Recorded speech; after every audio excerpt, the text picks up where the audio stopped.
Assalamualaikum warahmatullahi wabarakatuh. Sahabat kepoin Islam yang beriman, pernahkah mendengar kisah Daniel? Ibnu Abi Dunya menuturkan, Ahmad bin Abdul A'la Asy-Syaibani bercerita kepada kami. Ia berkata, jika aku tidak mendengar kisah ini dari Syu'aib bin Safwan, berarti aku diberitahu oleh sebagian sahabatku darinya. Dari Ajilah Al-Kindi, dari Abdullah bin Abu Huzail, ia berkata, Bukhtanasar memasukkan 2 ekor singa ke dalam sumur atau tak berair. Kemudian Daniel didatangkan. Ia lalu dimasukkan ke sumur itu. Kedua singa itu sama sekali tidak tergerak untuk menyerangnya. Daniel berada di sana selama yang dikehendaki Allah. Setelah itu ia menginginkan makanan dan minuman seperti halnya manusia biasa. Allah kemudian mewahyukan kepada Armia yang ada di Syam, siapkan makanan dan minuman untuk Daniel. Armia lalu berkata, Ya Rob, aku berada di tanah suci, sementara Daniel berada di negeri Babylon, Irak. Allah mewahyukan kepadanya, siapkan saja apa yang kami perintahkan, karena kami akan mengirim makhluk yang mengantarmu dan membawakan apa yang telah kau persiapkan. Armia kemudian menyiapkan makanan dan minuman, lalu Allah mengutus makhluk yang membawanya, juga membawa makanan yang telah ia persiapkan, hingga ia berdiri tepat di bibir sumur. Daniel lalu bertanya, siapa itu? Armia menjawab, aku Armia. Daniel bertanya, ada perlu apa kau datang? Armia menjawab, Robmu mengutusku kepadamu. Daniel bertanya, Robku menyebut-nyebut tentang aku? Armia menjawab, ya. Daniel lalu mengucapkan, segala puji bagi Allah yang tidak melupakan hamba yang mengingatnya. Segala puji bagi Allah yang memperkenankan hamba yang berharap padanya. Segala puji bagi Allah yang ketika seorang hamba percaya kepadanya, ia tidak menyerahkan urusan hamba itu pada selainnya. Segala puji bagi Allah yang membalas kebaikan dengan kebaikan. Segala puji bagi Allah yang membalas kesabaran dengan keselamatan. Segala puji bagi Allah yang melenyapkan mara bahaya dari kami setelah kami tertimpa kesulitan. Segala puji bagi Allah yang menjaga kami kala kami berburuk sangka karena amalan-amalan yang telah kami perbuat. Segala puji bagi Allah yang menjadi harapan kami kala seluruh daya upaya kami telah terputus.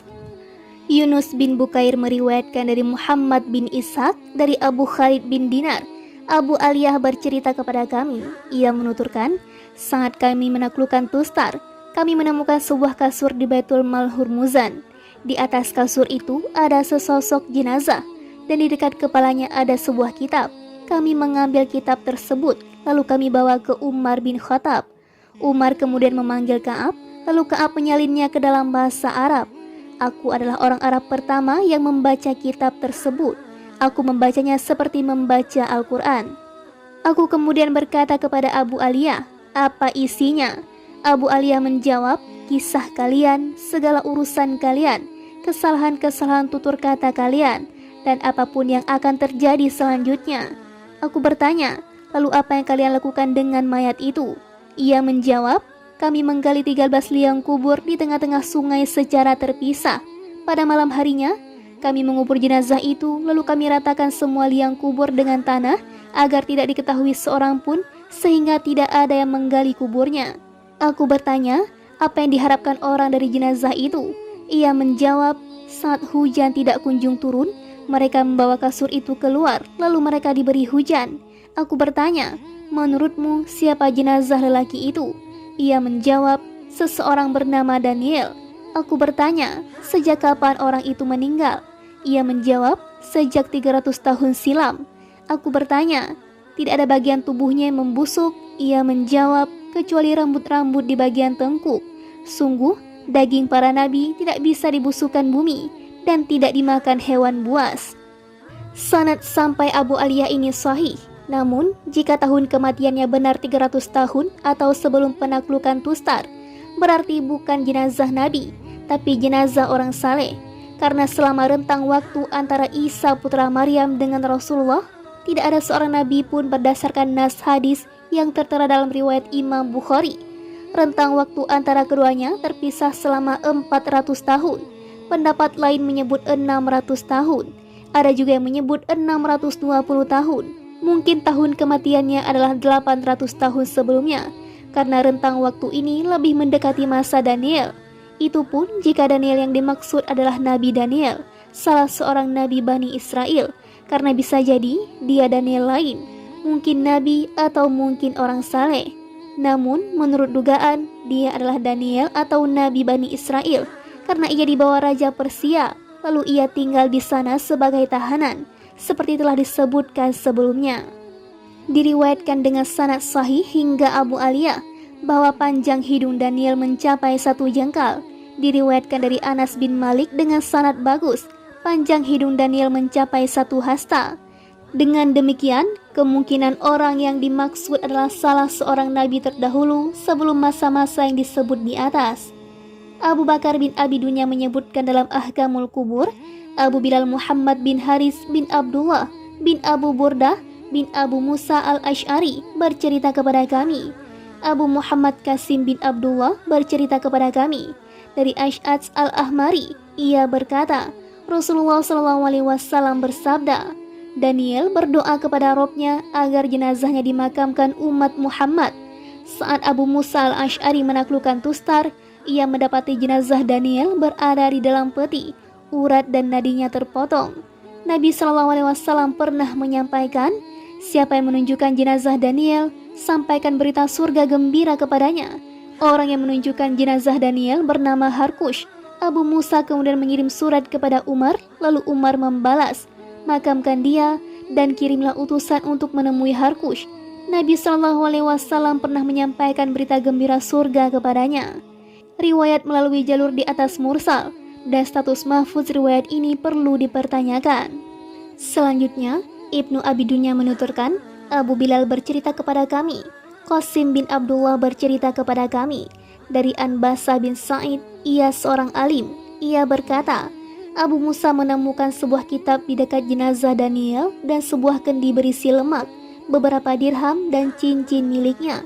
Abu Musa kemudian mengirim surat kepada Umar memberitahukan hal itu. Umar membalas suratnya, untuk kitab kirimkan kepada kami, untuk lemak kirimkan sebagiannya kepada kami, dan perintahkan kaum muslimin yang ada bersamamu untuk berobat dengan lemak tersebut. Dirham-dirhamnya bagikan untuk mereka, dan cincinnya silakan kau ambil. Ibnu Abi Dunya meriwayatkan dari sejumlah jalur bahwa saat Abu Musa menemukan jenazah Daniel, setelah diberitahukan bahwa dia adalah Daniel, Abu Musa langsung memeluk dan menciumnya. Ia mengirim surat kepada Umar untuk memberitahukan tentang hal itu. Ia menemukan harta yang diletakkan di dekatnya. Nilainya hampir mencapai 10.000 dirham. Biasanya, ada orang datang meminjam uang tersebut. Jika tidak ia kembalikan, ia pasti sakit. Di dekat jenazahnya juga ada sebuah kotak. Umar kemudian memerintahkan agar jenazahnya dimandikan dengan air dan daun bidara, dikafani, dan dimakamkan secara tersembunyi, agar tidak diketahui siapapun. Harta yang ditemukan diperintahkan untuk dikembalikan ke Baitul Mal. Kotak diperintahkan untuk dikirimkan ke Umar, sementara cincin diberikan kepada Abu Musa. Diriwayatkan dari Abu Musa, ia memerintahkan 4 tawanan untuk membendung sungai dan menggali kuburan di tengah-tengahnya. Lalu jenazah Daniel dikubur di sana. Setelah itu, keempat tawanan tersebut dipanggil dan ditebas lehernya, sehingga hanya Abu Musa al-Ash'ari saja yang mengetahui lokasi kuburannya. Ibnu Abi Dunya menuturkan, Ibrahim bin Abdullah bercerita kepada kami, Ahmad bin Amr bin Sarah bercerita kepada kami, Ibnu Wahab bercerita kepada kami, dari Abdurrahman bin Abu Zanad dari ayahnya, ia menuturkan, aku melihat sebuah cincin di tangan Ibnu Abi Burdah bin Abu Musa al-Ash'ari. Di mata cincin itu terdapat ukiran 2 ekor singa. Di antara kedua singa terdapat seseorang. Kedua singa menjilatinya. Abu Burdah kemudian mengatakan, ini adalah cincin jenazah yang oleh penduduk setempat disebut Daniel. Abu Musa mengambil cincin ini saat mengubur mayatnya. Abu Burdah meneruskan, Abu Musa kemudian bertanya kepada ulama penduduk setempat tentang ukiran pada mata cincin itu. Mereka menjelaskan, seorang raja yang berkuasa di masa Daniel didatangi oleh para tukang nujum. Mereka berkata padanya, pada hari ini dan itu akan lahir seorang bayi lelaki yang akan menyerang dan merusak kerajaanmu. Si raja kemudian berkata, demi Allah, semua anak lelaki yang lahir pada malam itu dibunuh.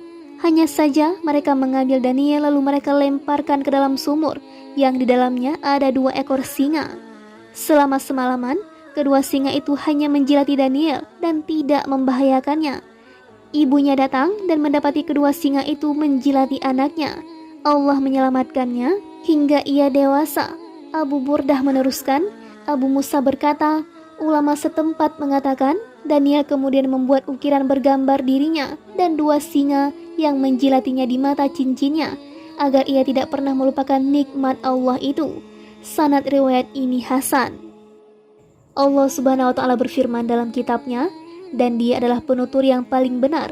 Atau seperti orang yang melewati suatu negeri yang bangunan-bangunannya telah roboh hingga menutupi reruntuhan atap-atapnya. Dia berkata, bagaimana Allah menghidupkan kembali negeri ini setelah hancur, lalu Allah mematikannya atau orang itu selama 100 tahun, kemudian membangkitkannya atau menghidupkannya kembali. Dan Allah bertanya, berapa lama engkau tinggal di sini? Dia atau orang itu menjawab, aku tinggal di sini sehari atau setengah hari. Allah berfirman, tidak, engkau telah tinggal 100 tahun. Lihatlah makanan dan minumanmu yang belum berubah, tetapi lihatlah keledaimu atau yang telah menjadi tulang belulang. Dan agar kami jadikan engkau tanda kekuasaan kami bagi manusia, lihatlah tulang belulang atau keledai itu, bagaimana kami menyusunnya kembali, kemudian kami membalutnya dengan daging. Maka ketika telah nyata baginya, dia pun berkata, saya mengetahui bahwa Allah Maha Kuasa atas segala sesuatu. Quran Surah Al-Baqarah ayat 259. Hisham bin Al-Kalbi menuturkan, Allah kemudian mewahyukan kepada Armiyah alaihissalam, menurut riwayat yang sampai kepada kami, aku akan memakmurkan Baitul Maqdis. Maka datanglah dan tinggallah di sana. Armiyah datang ke sana dan Baitul Maqdis dalam kondisi runtuh tak berpenghuni. Ia kemudian berkata dalam hati, Subhanallah, Allah memerintahkanku untuk tinggal di negeri ini dan ia memberitahukan kepadaku bahwa ia akan memakmurkannya. Kapan kiranya ia memakmurkan negeri ini dan kapan kiranya Allah menghidupkan negeri ini setelah runtuh tak berpenghuni. Armiyah kemudian merebah lalu tidur. Ia ditemani keledai dan keranjang berisi makanan. Ia tidur selama 70 tahun hingga Bukhtanasar dan rajanya Lahrasib mati. Kekuasaannya berlangsung selama 120 tahun. Kemudian kekuasaan beralih ke tangan anaknya, Bashtasib bin Lahrasib. Bukhtanasar meninggal dunia pada masa pemerintah Bashtasib. Ia mendengar bahwa negeri Syam tak lagi berpenghuni dan hewan-hewan buas banyak menempati bumi Palestina, hingga tidak ada seorang pun manusia tinggal di sana. Ia kemudian menyeru Bani Israel yang ada di Babylon, siapa saja yang mau kembali ke Syam, silakan. Raja Bashtasib kemudian menunjuk seorang raja dari keluarga Daud dan memerintahkannya untuk memakmurkan Baitul Maqdis serta membangun masjidnya. Bani Israel kemudian kembali pulang dan memakmurkan Baitul Maqdis. Allah kemudian membuka mata Armiyah dan menatap ke kota tersebut yang sudah dibangun dan dimakmurkan. Ia kembali tidur hingga genap 100 tahun lamanya. Setelah itu, Allah membangkitkannya dan ia tidak menyangka kalau sudah tidur lebih dari sesaat, yang mana sebelumnya kota tersebut runtuh tak berpenghuni. Namun, saat bangun dan melihatnya, ternyata sudah makmur dan berpenghuni. Ia akhirnya mengatakan, saya mengetahui bahwa Allah Maha Kuasa atas segala sesuatu. Hisham meneruskan, Bani Israel kemudian menetap di sana. Allah mengembalikan kekuasaan mereka. Mereka tetap berada di sana hingga mereka dikuasai Romawi pada masa raja-raja para kelompok kecil.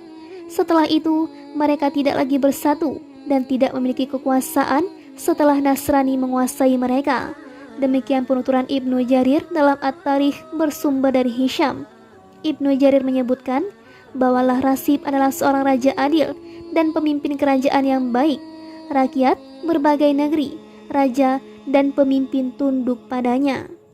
Ia memiliki pandangan cemerlang dalam memakmurkan berbagai kota, sungai, dan benteng.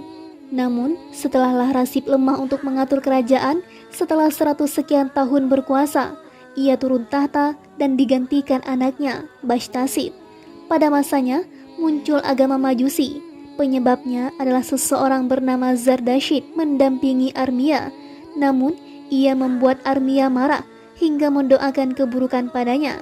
Zardashid kemudian terkena penyakit belang. Ia kemudian pergi ke Azerbaijan dan berteman dengan Bashtasib. Ia mengajarkan agama Majusi kepadanya yang ia karang-karang sendiri.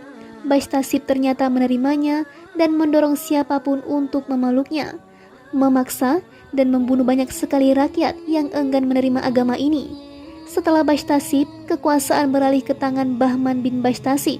Ia terbilang salah seorang raja Persia dan pahlawan yang terkenal. Bukhtanasar menjadi wakil pemerintahan ketiga raja tersebut dan memiliki umur panjang. Semoga Allah memperburuk nasibnya. Intinya, orang yang melintas di negeri Baitul Maqdis ini, seperti yang disebutkan Ibnu Jarir, adalah Armia alaihissalam. Demikian dinyatakan Wahab bin Munabi, Abdullah bin Ubaid bin Umair, dan lainnya. Pendapat ini kuat dari sisi rangkaian kisah sebelumnya. Diriwayatkan dari Ali, Abdullah bin Salam, Ibnu Abbas, Hasan, Qatadah, As-Suddi, Sulaiman bin Burdah, dan lainnya, bahwa yang melintas tersebut adalah Uzair.